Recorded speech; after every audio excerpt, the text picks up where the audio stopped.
ஒரு படம் டைரக்ட் பண்ணேன். அதுவே வந்து எனக்கு ஒரு 125 படத்துல நடிச்சதுக்கு அப்புறம் ஒரு படம் டைரக்ட் பண்ணல. அப்பதான் நடிப்புங்கிறது எவ்வளவு சுகமான வேலைன்னு தெரிஞ்சது. ஏங்க ஒரு படம் டைரக்ட் பண்றோட விட்டீங்க? ஏங்க ஆர்ட் டைரக்டர் கலை வந்து பேசுவாரு, சோஃபா போடலாமா சேர் போடலாமா?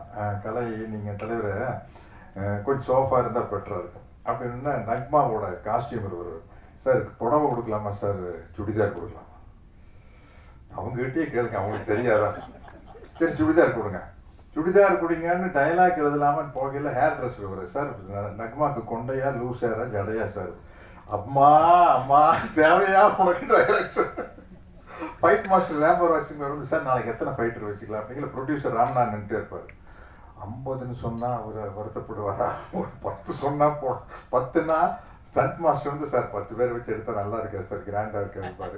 இவ்வளோ சிகலுக்கு நடுவில் படம் இதையெல்லாம் முடிச்சுட்டு மாமன் மகள்னு ஒரு படம் போகிறேன்னா ஜோடி மீனா மணிவண்ணன் கவுண்டமணி என்ன குருதனவால் டைரக்ஷன் பொள்ளாச்சியில் அப்படியே சொர்க்கமாக தெரியும்.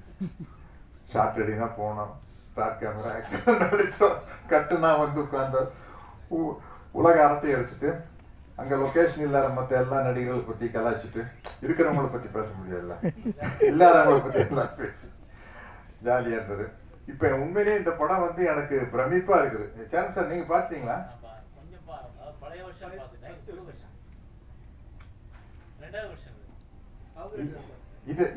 இதெல்லாம் இருக்கு படத்துல.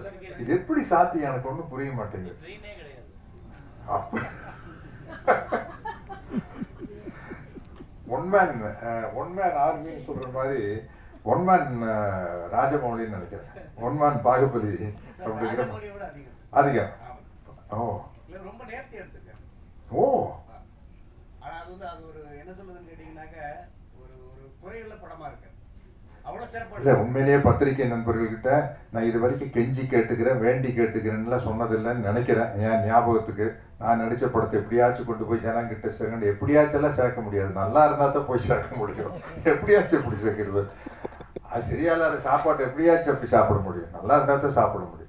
அது மாதிரி இந்த படத்தை வந்து எப்படியாச்சும் கொண்டு போய் மக்கள்கிட்ட சேர்க்கிற பொறுப்பு உங்ககிட்ட இருக்குது. நம்ம என்னன்னா நம்ம லைம் லைட்ல இருக்கிறவங்களை பற்றியே தான் எழுதிட்டு இருப்போம். அது இல்லை, அது எப்படி சினிமா ஒரு வியாபாரமோ நாங்கள் நடிக்கிறது ஒரு வியாபாரமோ அது மாதிரி பத்திரிகை ஊடக தொழில் எல்லாமே அது வியாபாரம் தான். வியாபாரங்கும் போது சினிமாவில் வந்து அதிக சம்பளம் வாங்குற நடிகர்கள் பற்றி எழுதும் போது தான் ஒரு செலிபிரிட்டி இருக்குது, அதை படிப்பாங்க. ஒரு கிசு வர்றதுனால கூட அவங்கள பற்றி வந்தால் தான் இன்ட்ரெஸ்ட் இருக்கும்.